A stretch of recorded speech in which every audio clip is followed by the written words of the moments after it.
What is going on, guys? Ladies and gents, football is back. The NFL season is kicking off tonight in just about an hour, and boy, do we got a great one. So, the NFL opener tonight is going to be the Super Bowl winning but not defending champion Philadelphia Eagles going up against the Micah Parsonless Dallas Cowboys. And you know what? I'm sorry, Dallas fans, but I had to do it. And you know what? It's not just going to be painful tonight, but it's going to get even more painful as the season goes on, especially in a few weeks when you're playing the Green Bay Packers and Mike is putting Dak on his back 8 to 12 times in that game.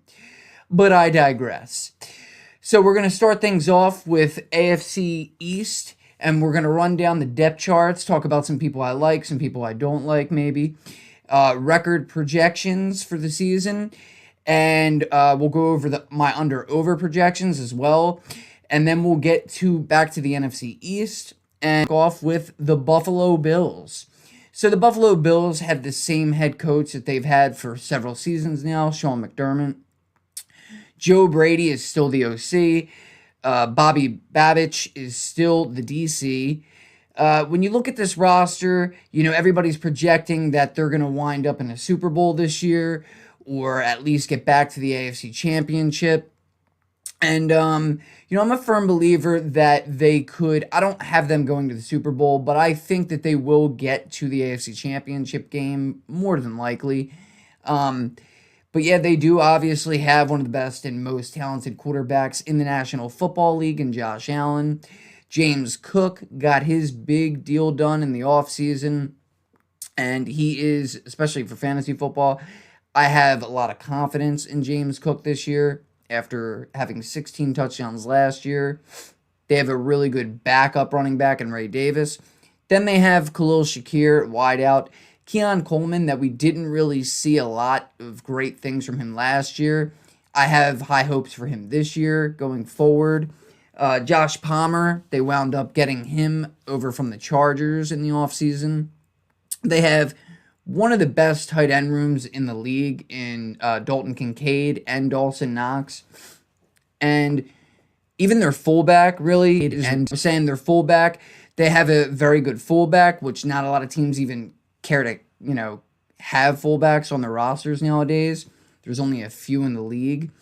Their offensive line, obviously, they got one of the best left tackles in all of football in Deion Dawkins.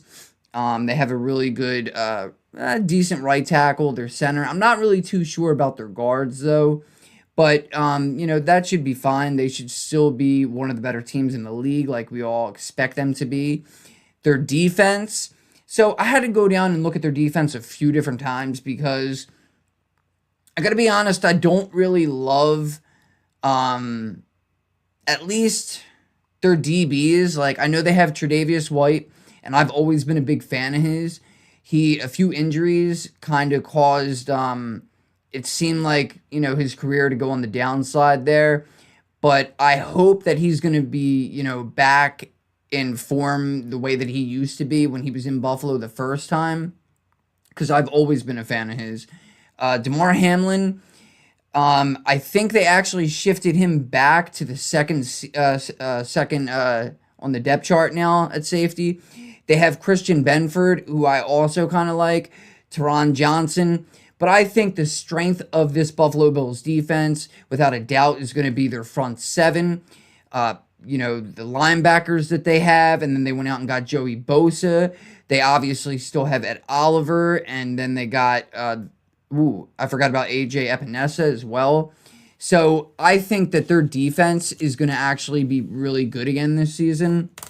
But anyway, so I'm going to go ahead and give you my projection for the record this season. I believe that they will once again, no surprise, win the AFC East. And I think that Buffalo will wind up with a record of 12-5.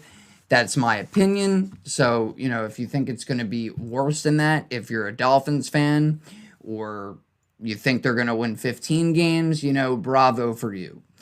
So next up is the Miami Dolphins. They pretty much kept everything intact with their whole coaching staff. Tua, it's always is he going to stay healthy? But if he does, he's one of the most talented quarterbacks in the league as well. They have had a few injuries with the running back room already in the offseason. Devon Achane has been a little banged up. Jalen Wright, I believe, is going to miss at least the first 3 to 4 weeks of the season. We all seen what happened to Alexander Madison.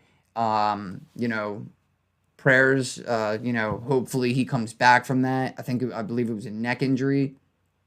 And then they have a really impressive, if you don't watch college football, you may not know the name, but a very impressive rookie in Ollie Gordon II.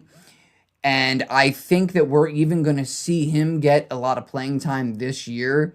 So you never know, what could happen. Devon Achane, I feel like, is too talented to ever lose his job, but anything can happen in the sports world. Tyreek Hill, he's getting up there, but I still think he's one of the top receivers when healthy. And Jalen Waddle is also a great secondary piece there. And actually, he might outperform Tyreek Hill more than likely this year and lead them in receptions, yards, and all that good stuff. Then they have Malik Washington, who I believe this is now his second season in the NFL. And last year, towards the end of the year, he stepped it up big time.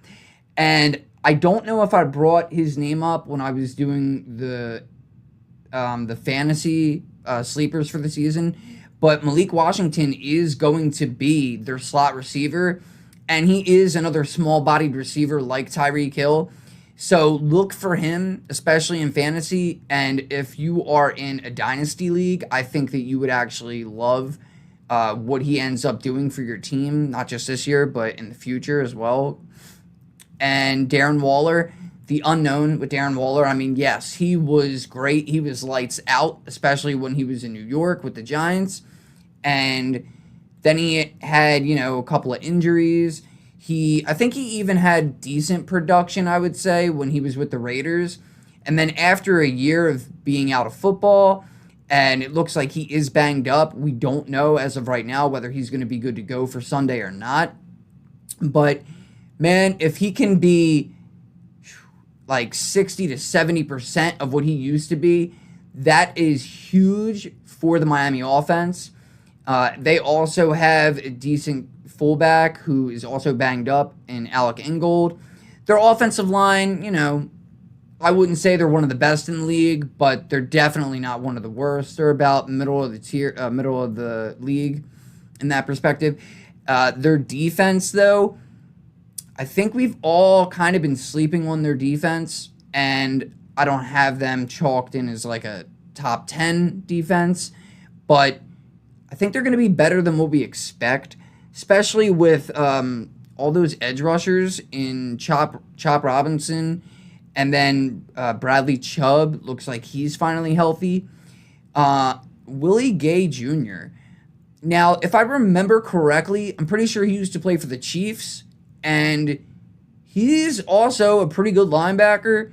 They have a decent amount of talent. And then they went out and obviously with that trade where they sent Jalen Ramsey and Jonnu Smith over to Pittsburgh, they got their old safety back in Minkah Fitzpatrick, and he's one of the better safeties in all of football. So, I think that they might wind up actually surprising a lot of people this year. And I have them going 10-7 and on the cusp of a possible playoff run. So we'll see how that goes. Now let's get to the New England Patriots. Their whole coaching staff is not brand new, but they're all in their first year this year. Josh McDaniels is the offensive coordinator. It's obviously his third stint with them as the OC. Mike Vrabel, this is going to be the first time that he's the head coach for New England, but obviously he was already a head coach before for Tennessee for a bunch of years. He actually got them to the AFC Championship, if we remember, a few years ago, and he knows New England pretty darn well. The man played for them for his whole career, and he really has had ties all along to New England, so I feel like it was only a matter of time before he ended up back there. Their DC is also first time DC for them, and I think overall first time DC. In Terrell Williams, he was the defensive line coach and run game coordinator last year for the Detroit Lions.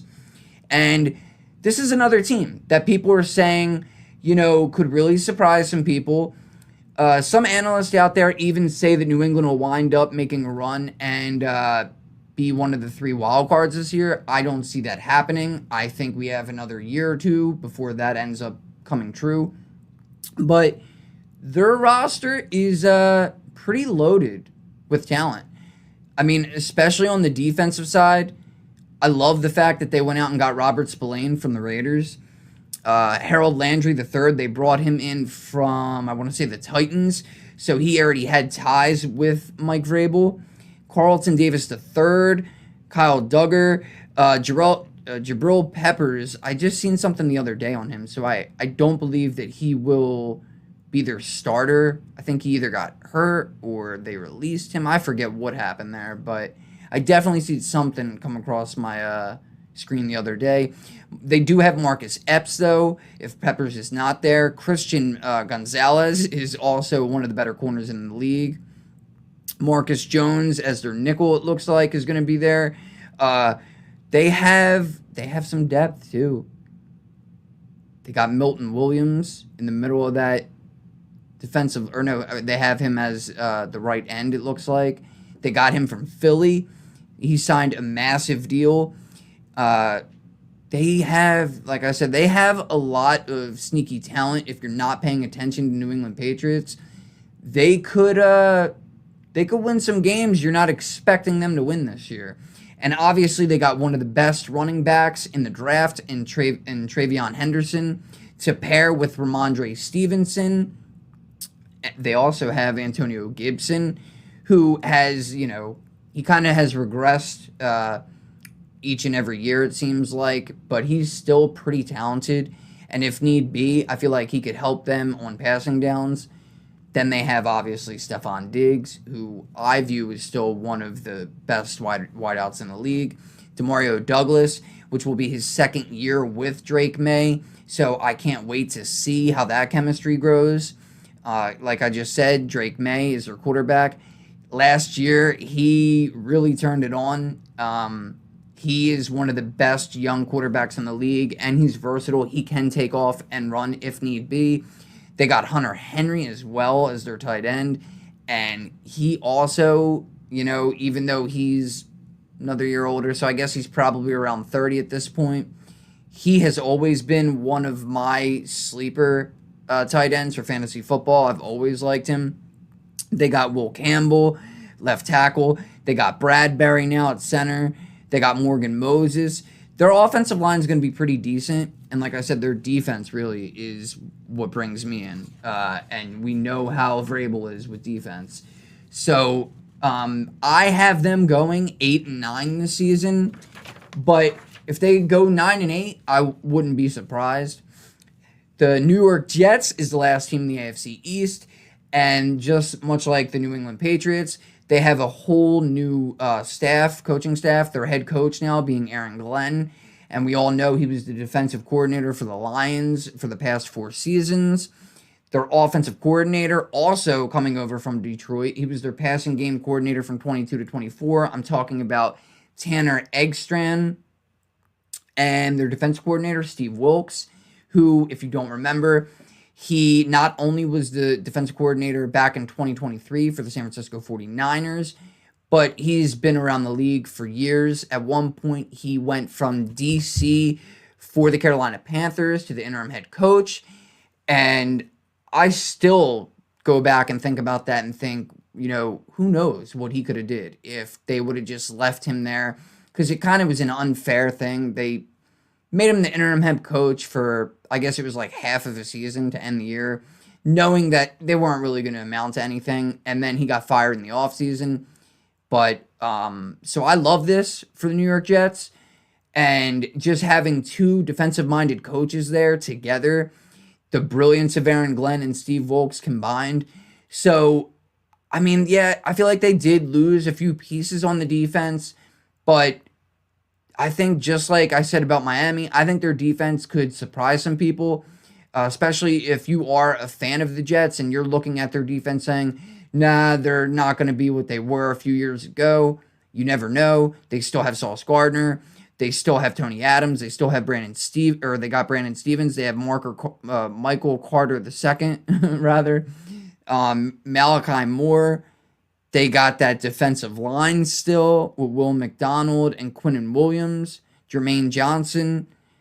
I'm telling you, they're very talented. And Justin Fields, so here's the thing. With Justin Fields, you have your non-believers, and then you have people like me that are optimistic and believe that if there's any way that he can actually stay in the same offense for multiple seasons, that maybe we will see what we started to see in Chicago. But it's been tough because he's had a different OC, I believe, each and every year he's been in the league. Obviously, this is now going to be his third team. And, we don't really know. But what we do know is that he has a familiar face in this place with Garrett Wilson, who is his old college teammate. So maybe we may see some great things this year out of Justin Fields. And from my understanding, their offense could wind up looking, a little bit kind of like how Philly's offense was ran last year. I'm not saying that they're going to be anywhere near as good as Philly's offense was a year ago, but they do have two dominant threats in the running game. Actually, three when you include their backup running back and Braden Allen. But Justin Fields, as we all know, just like Lamar, he could take off at any given time. And that makes the opposing defenses that much, more of a challenge for them. It puts on them. But yeah, they have a few decent weapons on this offense. They got the rookie tight end in Mason Taylor. I don't really know at this point what to make of him. But I do know that it seems like they may have kept Andrew Beck on their roster as a fullback. Now I'm a Broncos fan, and he was a sneaky good weapon coming out of the backfield. Not only could he run it if they hand it off to him at times, but he actually is a pretty decent target to throw it to out of the backfield. And he can double as not just a fullback, but a tight end as well. So, and I do understand that they did just lose their guard or tackle, Elijah Vera Tucker. So, that's a shame right before the season kicks off. But, the Jets, I kind of have them just around where the New England Patriots sit at the end of the year. And I think it's going to be probably either them or the Patriots that end up in fourth place in the East this year. I have the record for the Jets going 9-8. And I really like that. I really can't see them losing more than 9 games at most. So 8-9, I would say, I don't know. I just can't. They have so much talent. And like I said, I'm just such a believer in Justin Fields and their defense too. So I don't know. But so now let's get on to the NFC East. And then I'm going to let you guys go. We'll talk about some of the over-unders for the season. And then we'll get on to the game. So I got Dallas Cowboys is up next here. And the head coach, the offense coordinator, the DC, whole new coaching staff. Brian Schottenheimer, we don't really know what we're going to get. We're going to find out in a little bit. I think that they're going to try to be a team that really tries to get out to the run early on in the game. And I don't really know how that's going to be with this offensive line. And you don't really know exactly what you're going to get with Javonte. When he came out of North Carolina, he was a great running back. He had the same type of abilities, it looked like a Marshawn Lynch. He was running people over at a premium, dragging people down the field. Then because of that injury, he never really looked the same. That's why last year, he wasn't really the Broncos' number one true bell cow. He was averaging about maybe 3.5 yards per carry. It didn't look great.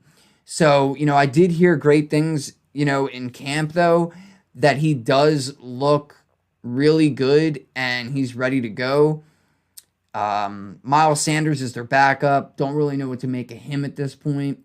Then they got 2 rookies in Jaden Blue and Phil Maffa. I do expect Phil Maffa to probably get a lot of work when he comes off the IR within about 4 to 6 weeks. He is really the biggest back I think that they have on that roster at this point in time. Then they have what we're all projecting to be one of the top, wide receiver tandems in the league this year in George Pickens and CeeDee Lamb. This is the most talent that they have had in the receiver room since, 3-4 seasons ago when they had Amari Cooper along with CeeDee Lamb, which, by the way, if you have not heard yet, Amari Cooper did retire earlier today, even though the Raiders had just signed him within the past 72 hours, I believe, but he chose to hang it up. But yes, so I think the Cowboys are going to have, they're gonna be a great passing team this year.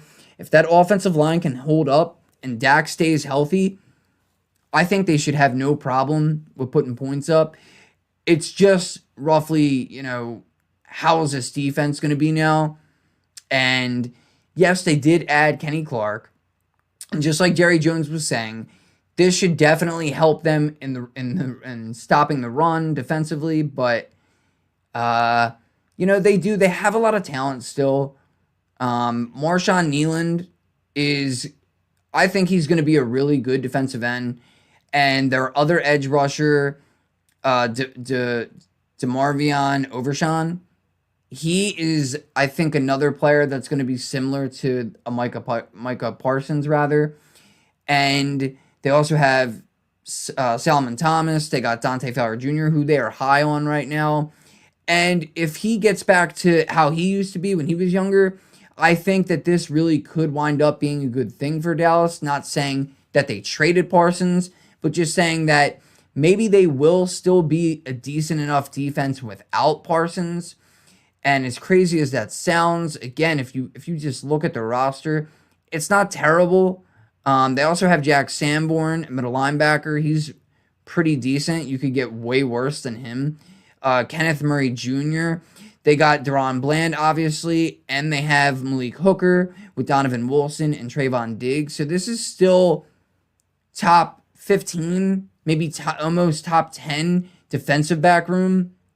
So, and especially with the corners, with just Diggs and Bland alone, I mean, how many teams can you say have 2 corners that are elite like that? So let's see if they come prepared tonight, because they got a bunch of weapons in Philly, and we're going to get to that in a second here. So Dallas, I don't have them making the playoffs, though. I have them going 9-8 this year, and we'll see if they prove me wrong. The Giants, coaches are all the same. Yeah, nobody is new. Shane Bowen, their defensive coordinator, 2nd year in a row. Mike Kafka has been there since 2022.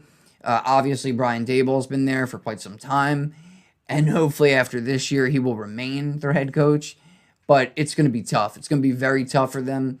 Russell Wilson is obviously going to be the starter week 1. And Jackson Dart, I think he may wind up taking the starting job maybe halfway through the year. But we'll see, because, I mean, even Jameis Winston looked good. Tommy DeVito was cut the other day. But really, that whole quarterback room looked really good in preseason. But we'll see how it looks come Sunday. Now, they have Tyrone Tracy as their number 1 running back as of right now. They also still have Singletary, but Cam Skattebo. I am very high on Cam Skattebo, and I believe that he is going to wind up taking the starting job from Tyrone Tracy, even though Tracy had like over 1,200 scrimmage yards last year. But I really like watching Skattebo. I've seen him last year for Arizona State, and I believe he had over 2,000 yards, 2,000 scrimmage yards total, and he had like 24, 25 touchdowns. So this kid is very versatile. He can catch like an elite tight end, and he also is going to run you over. He's got decent amount of speed, But then get to the receivers. They got Malik Neighbors, who we all know that name by now. One of the better young up-and-coming superstar type receivers. Wan'Dale Robinson was really good for them a year ago. They got him back. They got Darius Slayton back. I believe Jalen Hyatt is still there. So, I mean, this is a pretty talented wide receiver core. And then Theo Johnson, who not a lot of people probably know about him. But I think that he's also going to be a pretty decent tight end. Now, I don't know. I think this is his second year, I want to say. So maybe going forward, he could wind up having potential of a top-tier tight end down the road. Andrew Thomas, one of the better tackles in the league. When I printed this depth chart out, he was still hurt. I'm not really sure on his status as of right now. But I would hope, if I'm a Giants fan, that Andrew Thomas is going to be available for Sunday. Because their O-line, they got a couple of guys. John Runyon is okay. Greg Van Roten, their other tackles okay. But the strength of this team is the defense. The defense is probably going to be top 5 defense by the end of the year.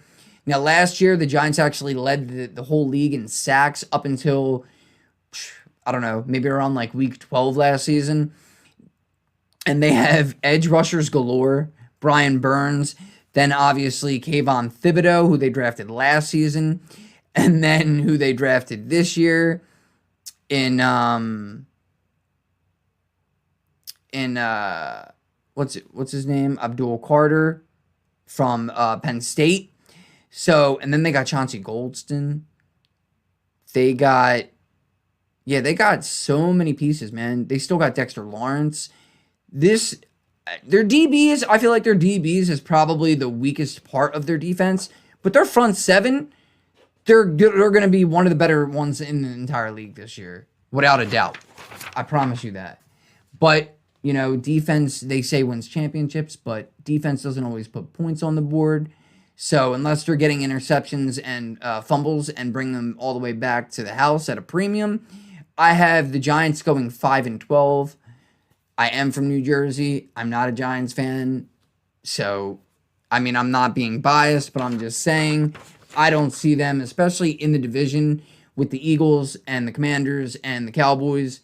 It's going to be tough to win games in the division alone. Plus, on top of that, this division is playing the NFC North this year, and they're also playing the AFC West. So, good luck, Big Blue, but I don't see them winning at most maybe 6 games. So now we got the Philadelphia Eagles. We're about a half hour away from kickoff, so I'm trying to wrap this up. They have their OC. This is going to be his first year now as their OC, Kevin Patullo. Last year and 2023, he was their pass game coordinator and associate head coach. So, he already kind of knows this offense. I don't think it's going to be vastly different than it was 1 year ago. But with that being said, I don't see them running the ball the way that they did last season. I don't see Barkley going for 2,000 plus scrimmage yards. I feel like they have so many more weapons around them, especially when you factor in that they got John Mechie III that they just traded for a few weeks ago. And the cool thing about this, if you're not aware, John Mechie III and Devonta Smith are actually best friends, and they both played with Jalen Hurts in college.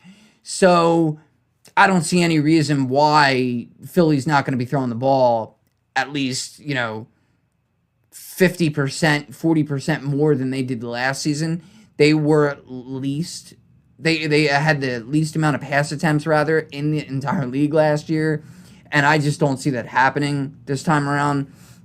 Jalen Hurts is too good of a quarterback for people to be disrespecting, by the way. I'm not an Eagles fan. I don't really care for Philly in any sport, even though I'm from basically almost the Philly area in South Jersey.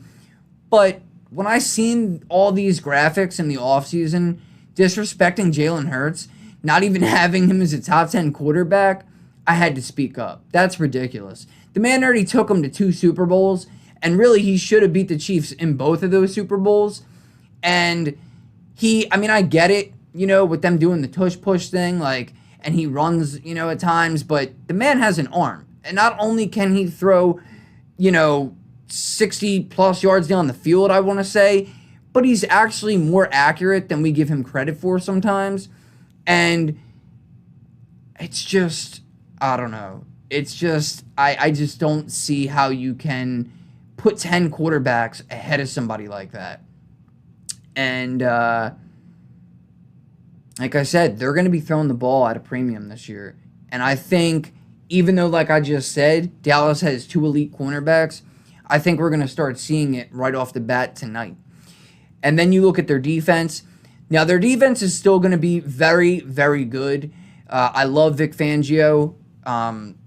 He did so many great things for so many teams. He was a part of the Denver Broncos and helped them kind of turn their defense around. At one point, he was the Bears defensive coordinator. Didn't really have a great year in 2024 with the Miami Dolphins, but it was also out there that the players kind of didn't really like the fact that he, I guess, has old methods, and a lot of the younger guys didn't agree with that, which is why he ended up, going to the Philadelphia Eagles. So, but yeah, I just love how that man coaches defenses. And you look at their DBs, and they're another team. Yes, they lost Darius Slay. They lost a couple of guys, and they don't, in my opinion, they don't have as much depth all around on their defense as they did a year ago. So that may wind up being costly down the stretch.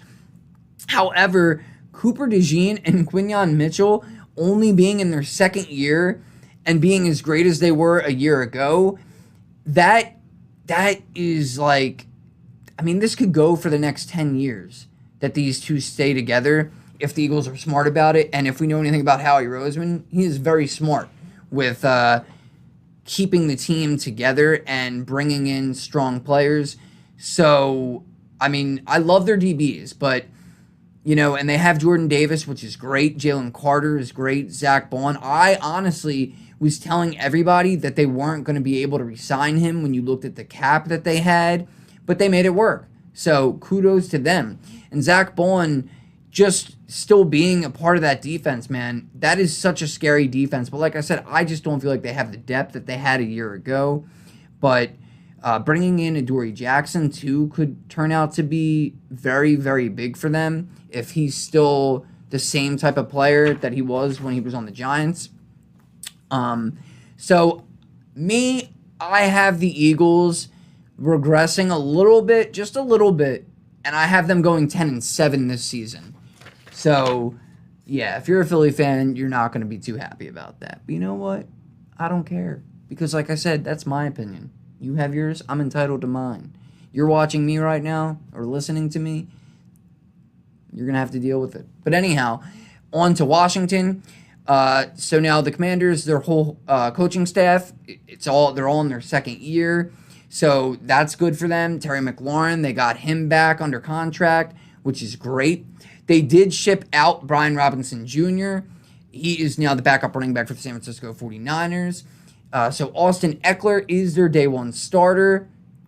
And then you have a couple other guys. They were saying that they're going to try and rotate their running backs and use all 4 this year. But I think that's just until this rookie, Krosky Merritt, gets the offense down, because I like him to wind up, I think it's just going to wind up being him and Eckler after the first 3-4 games of the season. I know a lot of people were high on Krosky Merritt in fantasy football for this year, and their receiving room is pretty dang good. I like Luke McCaffrey, too. In fantasy, especially in dynasty leagues.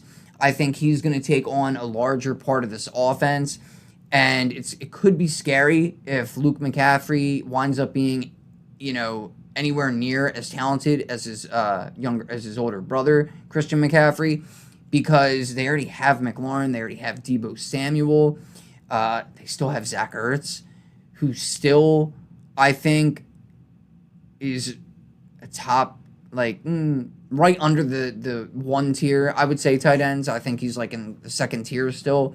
He proved it last year. This offensive line getting Laramie Tunsil, that is huge. And I don't know, man. I just think that Washington is they have the potential to overtake Philly for the division this year, but we'll see. And then you look at their defense. And now, guys, if this defense, if their linebacking core was like, say, 5 years younger, this would be the best linebacking core in the entire league.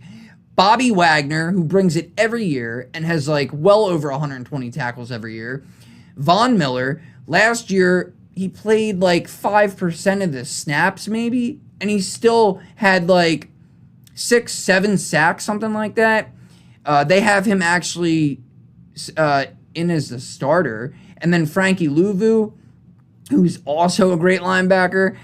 Their whole front seven is great. It's not the youngest group around. Eddie Goldman is a backup for their defensive tackle to Deron Bland. That is huge. Eddie Goldman was really good when he was on the Bears. Durance Armstrong, Javon Kinlaw. We all know how good he was with the 49ers. They have a lot of pieces here. They also have a couple of young guys like their corner, Trey Amos. I'm high on Washington this year. Will Harris, they brought him over in the offseason. He is a very, very highly talented, high IQ type of safety. Marshawn Lattimore, hopefully what we seen last year, hopefully he can get back to how he used to play, because Marshawn Lattimore was one of the better corners in the league. And then they also have the other kid on the other side as their nickel, who also had a very impressive rookie year for Washington. And we all like to talk about Washington and say their defense isn't that great. Well, if you remember, they started the season last year, their defense was like 28th in the league. And as time went on, their defense got better and better each and every week. And it got to the point where they were about 15th, 16th ranked overall in the league. So, having the same defense coordinator and Joe Witt Jr., who actually came over from Dallas with Dan Quinn, that's huge. Being consistent, keeping people together. Now, again, here we go. So, Eagles fans, you're going to hate me, but I do have Washington besting the Eagles this year. And hey, look, it's not just me. Look at it this way, right? What has it been? 20-something years since anybody in the NFC East has repeated and won their division back-to-back years?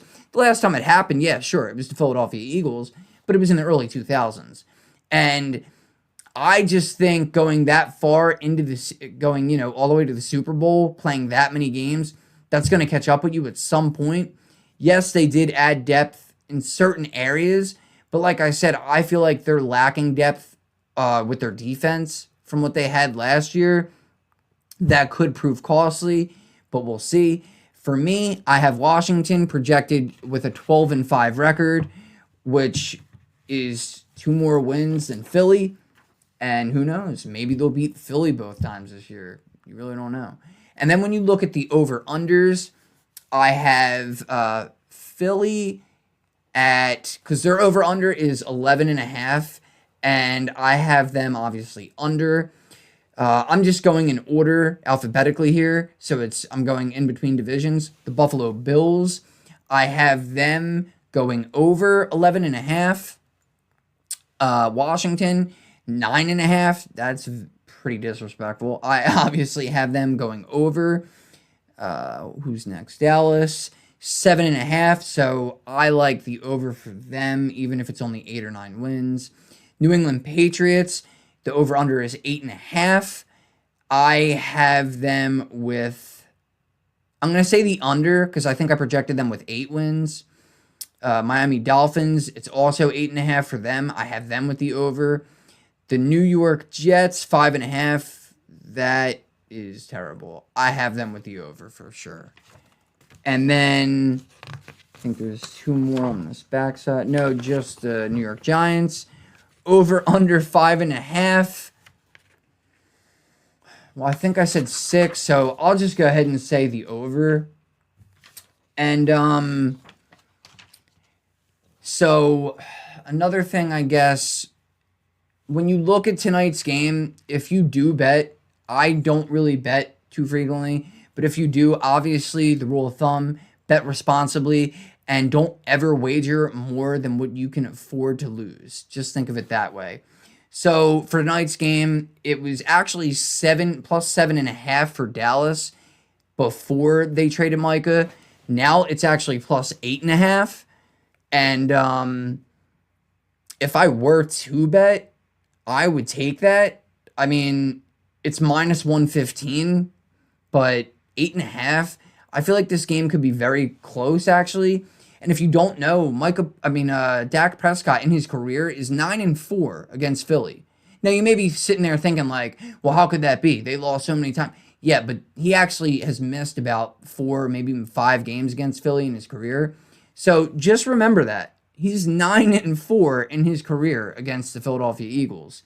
So, I mean, like I said, I'm not going to bet, but if I were to, I would probably bet that plus 8.5 because this game could wind up coming down to a field goal or maybe even a 6-7 point game. So, hey, the money line for Dallas is plus 350. Philly, obviously, it's minus 8.5 for them for the spread, and money line is minus 450. So either way, if you bet Philly, I mean, you would really have to, really make it a meaningful, meaty bet to even really get anything. So I was going to do fantasy start sits for tonight. We only have a few minutes, so I don't know. I guess I'd say I would probably sit both quarterbacks tonight. I think I would start Barkley. I would start wide receivers. Let's see. I would sit Javon Williams. I don't know. Wide receivers, let's see. I would probably you got to start CeeDee Lamb. You got to start AJ. Tight end, I think I would probably sit Dallas Goedert. I would probably start Jake Ferguson. And I don't really like either defense for tonight because of how high-powered both of these offenses could be. And I believe the over-under for the full points for tonight, I think it was 45, 44. But I would go over. I could see both of these teams wind up scoring 25 plus tonight. And that's going to be it for tonight, guys. Anybody that's watching or listening on Spotify, Apple Podcasts, Amazon Music, iHeartRadio, thank you very much. I appreciate it. Please like, follow, subscribe, and I will make sure to have some of my socials and my website in the description of the episode. And let's go enjoy some football, guys. I really appreciate it, and over and out.